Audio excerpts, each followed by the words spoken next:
Hello students, हमारे आसपास के पदार्थ चैप्टर कर रहे थे हम। और आज लेक्चर 4 के अंदर हम जो क्वेश्चंस आ गए हैं, क्योंकि हमने अवस्थाओं के बारे में पढ़ लिया था, सॉलिड, लिक्विड और गैस के बारे में। अब कुछ क्वेश्चंस आए हैं। सबसे पहला क्वेश्चन जो है वो है कि घनत्व के आधार के ऊपर आपने रखना है, किस किस को रखना है। प्रश्न में दे रखा है क्या है, एक तो वायु दे रखी है, एक चिमनी का धुआं दे रखा है, और शहद, जल और चौक, रुई और लोहा।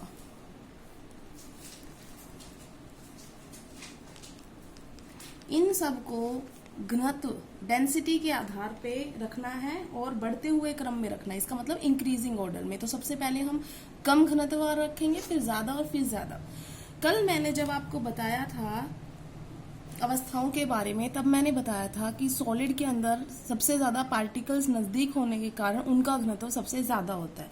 इसका मतलब हमें सॉलिड को सबसे लास्ट में लेना है, उससे पहले हम लिक्विड लेंगे और सबसे पहले हम कौन लेंगे, गैस। तो अब आप इनमें से चिन्हित कर लेते हैं। हमें सबसे पहले गैस, वायु गैस में आती है, गैस, धुआं गैस में आएगा, ये गैस। शहद और जल दोनों लिक्विड है, तो ये बाद में आएंगे। चौक सॉलिड है, रुई सॉलिड है, लोहा भी सॉलिड है। तो हम सबसे पहले लिखेंगे कौन सा। अब गैस में ये दो दे रखी है, एक वायु है, एक चिमनी का धुआं है। देखो, वायु तो नॉर्मल वायु होती है, तो उसमें जो आपको आसपास दिखाई देती है वही होती है। चिमनी का धुआं जो होता है वो क्योंकि चिमनी से निकल रहा होता है, तो वो थोड़ा गर्म हवा होती है, और गर्म हवा होती है तो उनके अंदर डिस्टेंस जो होगा वो ज्यादा होगा पार्टिकल्स के बीच में। इसलिए सबसे कम जो आएगा घनत्व वो चिमनी के धुएं का होगा। तो सबसे पहले चिमनी का धुआं आएगा, उसके बाद कौन आएगा। चिमनी के धुआं के बाद किसका ज्यादा होगा, वायु का, फिर वायु का होगा। वायु के बाद अब आते हैं हम लिक्विड पे, शहद या जल। अब आप दोनों की गाढ़ेपन से आप अंदाजा लगा सकते हो। पानी जो है नॉर्मल बह जाता है, शहद जो है वो थिकर होता है, तो इसका मतलब इसका घनत्व ज्यादा है शहद का, और जल का कम है। तो पहले जल आएगा और फिर शहद आएगा, जल और शहद। अब उसके बाद हम बोल रहे हैं चौक, रुई और लोहा। चौक, रुई अब सॉलिड में है तीनों, तो अब ये ध्यान देखो, एक चौक है, एक रुई है और एक लोहा है। अब रुई जो है वो सॉलिड तो है, लेकिन उसके अंदर देखो, रुई को हम दबाते हैं दब जाते हैं, क्योंकि खाली स्पेस बहुत ज्यादा है। तो इसका मतलब चौक में ऐसा नहीं होता और लोहे में तो बिल्कुल नहीं होता। तो इसका मतलब इन तीनों में अगर कंपैरिजन किया जाए तो पहले कौन आएगा, रुई, क्योंकि खाली जगह है। उसके बाद कौन आएगा, चौक, और उसके बाद कौन आएगा, लोहा। ठीक, ये होगा हमारा इंक्रीजिंग ऑर्डर में हमने लिख लिया। पहला क्वेश्चन हो गया है। जो दूसरा क्वेश्चन है आपकी बुक के अंदर वो है कि विभिन्न अवस्थाओं में गुणों से होने वाले अंतर को समझाइए। तो ये प्रश्न दो, कल मैंने जो वीडियो भेजी थी और उसके बाद जो रिटन वर्क दिया था आपको, वो यही क्वेश्चन था। ठोस अवस्था, द्रव अवस्था और गैस अवस्था में बहुत सारे अंतर दिए थे, वो इसी क्वेश्चन का ए पार्ट था। तो वो अगर आपने लिख लिया है तो आपको ये क्वेश्चन लिखने की जरूरत नहीं है, आप उस क्वेश्चन के ऊपर ही प्रश्न नंबर 2 करके ए डाल दें, तो वो आपका यही क्वेश्चन का आंसर है। फिर आते हैं हम बी पार्ट पर। क्वेश्चन नंबर 2 का बी है, निम्नलिखित पर टिप्पणी कीजिए। दृढ़ता, वैसे ये आप पढ़ चुके हैं, जो मैंने आपको समझाया था। दृढ़ता को बोलते हैं हम रिजिडिटी। बेटा मैं आपको ये सिर्फ समझा रही हूँ, रिटर्न वर्क मैं आपको अलग से दे दूंगी, तो आप वहां से अच्छी तरीके से नोट डाउन कर लीजिए। यहाँ पे सिर्फ आपने ये समझना है इनका मतलब क्या होता है। तो दृढ़ता मैंने आपको बताया था, सॉलिड्स जो होते हैं वो रिजिड होते हैं, दृढ़ होते हैं। और क्यों होते हैं वो, क्योंकि उनके जब पार्टिकल्स हैं बहुत नजदीक होते हैं। जब नजदीक होते हैं उनके बीच में स्पेस नहीं होता, तो जब उनके ऊपर प्रेशर लगाया जा रहा है तो वो अपना आकार नहीं बदल रहे। इसी को दृढ़ता बोलते हैं, कि वो जो जैसा है वो वैसा ही रहेगा। ठीक है ना, तो दृढ़ता है, तो इनको हम नहीं चेंज कर सकते उनके आकार को। सॉलिड जो होते हैं वो ये प्रॉपर्टी दिखाते हैं। ठीक है, उसके बाद हम आते हैं, इसमें अगला गुण दिया था संपीड्यता। ये भी आपको उस दौरान समझाया था। संपीड्यता को इंग्लिश में बोलते हैं बेटा कंप्रेसिबिलिटी। संपीड्यता का जो संबंध होता है वो आयतन से होता है। कि आप देखो, अगर ठोस पदार्थों में स्थिर आयतन है तो संपीड्यता उसमें क्या होएगी, बिल्कुल नहीं होएगी। आयतन का मतलब एक निश्चित वॉल्यूम रख रहे हैं वो। अब जैसे हम वो दाब का ही लगा रहे हैं, अब कणों के बीच में जो खाली स्थान है, अगर वो आकार चेंज नहीं होगा तो आयतन भी तो चेंज नहीं हो रहा ना उसका। अब हम यहाँ पे बीच में खाली जगह थी, हम उसको दबाएंगे तो वो थोड़ा नजदीक आएंगे तो शेप में बदलाव आ जाएगा उसकी। तो शेप में बदलाव आ गया, जैसे लिक्विड में थोड़ा सा आता है तो इसका मतलब लिक्विड थोड़े से कंप्रेसिबल है। लेकिन गैस को अगर कंपैरिजन करें तो जैसे मान लो गैस इतने बॉक्स में भरी हुई है कोई गैस, ठीक है ना, और फिर हम उस पर पिस्टन से प्रेशर लगा के बिल्कुल उतना से डिब्बे में बंद कर दें तो क्या हो सकता है? हो सकता है, क्योंकि गैस के अंदर पार्टिकल्स के बीच में डिस्टेंस बहुत ज्यादा होता है, हम उसको कम कर सकते हैं। तो ये होती है संपीड्यता। गैसेस में सबसे अधिक होती है, लिक्विड में बहुत थोड़ी सी होती है, और सॉलिड के अंदर तो होती ही नहीं है। उसके बाद आते हैं हम तरलता। तरलता जो होती है ये सिर्फ द्रवों का गुण है। द्रव इसका मतलब लिक्विड, लिक्विड स्टेट सिर्फ ये दिखाएगा गुण। इसके अंदर तरलता जो होती है, एक तरीके से मैंने आपको इसमें बहाव बताया था, अगर आपको ध्यान हो, फ्लूइडिटी भी बताया था, ये इसी के अंदर आती है। तरलता, फ्लूइडिटी, बहाव एक ही बात है, बहने की जो क्षमता होती है। तो सॉलिड कभी नहीं बहते, सॉलिड में नहीं होती है, किस में होती है? लिक्विड में होती है और गैस में भी होती है। उसके बाद आते हैं बर्तन में गैस का भरना।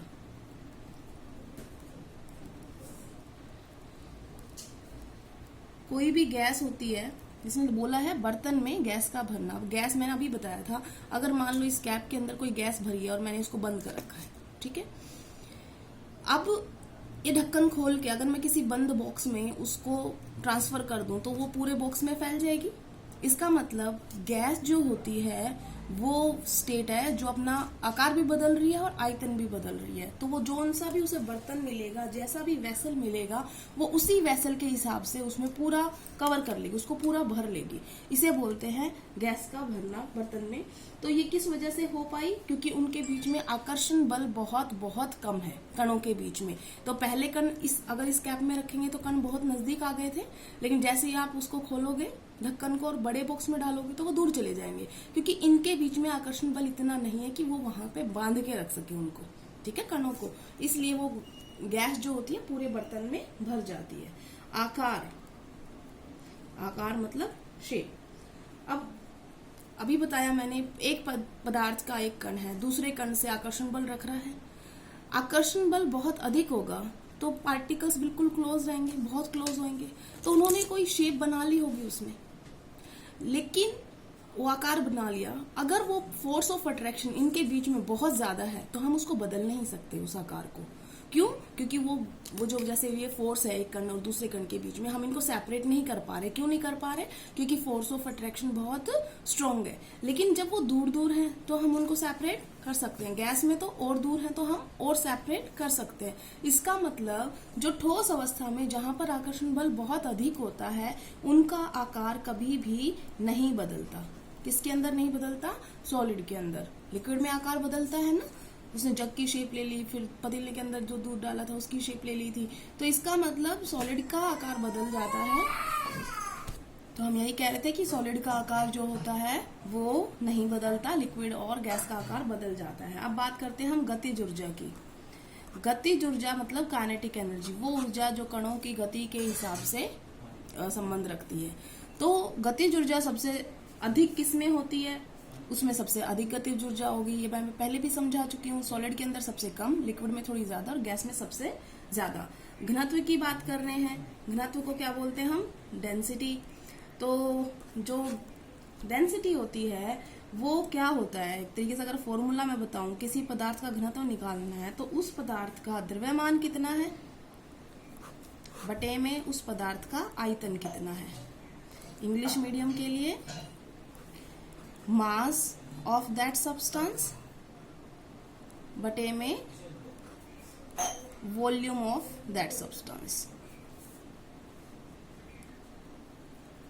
तो मास बटे में वॉल्यूम, द्रव्यमान बटे में आयतन उसका घनत्व है। ज्यादा पार्टिकल्स होंगे तो ज्यादा मास होगा उस पर्टिकुलर एरिया में।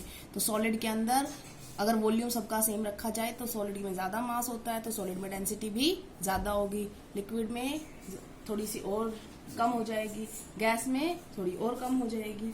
ठीक है, ये हमने कर लिए हैं। अब आते हैं हम प्रश्न 3 पर। तो प्रश्न 3 पर आते हैं, वो वही क्वेश्चंस हैं। गैस पूरी तरह उस बर्तन को भर देती है जिसमें इसे रखते हैं। तो ये मैं पहले ही बता चुकी हूँ इस क्वेश्चन को कि उनके अंदर आकर्षण बल बहुत कम होता है, इस वजह से वो पूरे बर्तन को चारों तरफ से घेर लेते हैं और भर जाते हैं उसके अंदर। अगला है, गैस बर्तन की दीवारों पर दबाव डालते हैं। जो गैस होती है वो प्रेशर डालती है किसी वेसल में जिसके अंदर रखा जाता है। तो होता क्या है, जैसे फॉर एग्जांपल बी क्वेश्चन को कर रहे हैं हम, ये कोई बर्तन है, इसमें हमने रखा। गैस जो होती है, मैंने बताया था गैस के अंदर गतिज ऊर्जा बहुत ज्यादा होती है, मूवमेंट होती है पार्टिकल्स की बहुत ज्यादा। तो जो पार्टिकल्स है वो मूव कर रहे हैं, यहाँ टक्कर मार रहे हैं, कोई पार्टिकल यहाँ टक्कर मार रहा है। तो एक दबाव क्या होता है कि कितना फोर्स एक्ट कर रहा है किसी पर्टिकुलर एरिया के ऊपर। तो जब गैस के कण जो होते हैं वो घूमते रहते हैं और आपस में टकराते हैं, बर्तन की दीवारों पे टकराते हैं, तो इसकी वजह से वहां पर बल लगता है, यहाँ पर दीवारों पर। तो इस वजह से वो वहां पर दबाव बनाते हैं। ठीक है, उसके बाद सी है, लकड़ी की जो मेज होती है वो ठोस कहलाती है। क्यों कहलाती है? सबसे पहली बात तो वो आकार नहीं बदलती, वो अपना आयतन नहीं बदलती, वो कठोर होती है। तो ये सारे गुण किसके हैं? ठोस के हैं। तो आप ऐसे लिख सकते हैं कि लकड़ी की मेज जो होती है उसके अंदर निश्चित आकार होता है, निश्चित आयतन होता है, उसके कोई भी उसकी संपीड़ितता नहीं दिखाती वो, इस वजह से वो एक ठोस कहलाती है। उसके बाद हवा में हम आसानी से अपना हाथ चला सकते हैं, लेकिन एक ठोस लकड़ी के टुकड़े में हाथ चलाने के लिए हमें कराटे में दक्ष होना पड़ेगा। सीधी सी बात है, जब आप हवा में चला रहे हो, जैसे यहाँ है हवा, तो मैं हाथ चला रही, क्यों? क्योंकि एक कण और दूसरे कण के बीच में आकर्षण बल जो है वो बहुत कम है। तो मैं आराम से अपने हाथ से जो फोर्स लग रही है उससे मैं तोड़ सकती हूँ उस आकर्षण बल को। लेकिन जो इस सॉलिड में, ये जो मेज है या जो ये कार्डबोर्ड है, इसको तोड़ने के लिए मुझे ज्यादा फोर्स लगानी पड़ेगी, क्योंकि इनके पार्टिकल बहुत नजदीक है, इनके बीच में फोर्स ऑफ अट्रैक्शन बहुत ज्यादा है। इनको तोड़ने के लिए मुझे इनकी फोर्स से ज्यादा फोर्स अप्लाई करनी पड़ेगी। तो गैस में तो बहुत कम आकर्षण बल होता है, तो इजीली हम हाथ चला सकते हैं, लेकिन ठोस के अंदर ज्यादा आकर्षण बल होता है, इसलिए वो नहीं तोड़ सकते हम इतने, हमें फिर और ज्यादा प्रेशर लगाना पड़ेगा। उसके बाद हम लास्ट क्वेश्चन पे आ रहे हैं बेटा। लास्ट है 4th क्वेश्चन। सामान्यतः ठोस पदार्थ की अपेक्षा ध्रुवों का घनत्व कम होता है, लेकिन आपने बर्फ के टुकड़े को पानी में तैरते हुए देखा होगा। पता लगाइए ऐसा क्यों होता है। देखो, अभी हमने पढ़ा था कि ठोस का जो घनत्व होता है सबसे ज्यादा होता है, द्रव का फिर कम और गैस का सबसे कम होता है। और ये बात ये होती है कि जो हल्की चीज होती है वो पानी पर तैरती है, ठीक है, अगर उससे हल्की होती है, और भारी चीज होती है तो वो डूब जाती है। लेकिन जो बर्फ होती है वो क्या होती है? वो ऊपर तैरती है।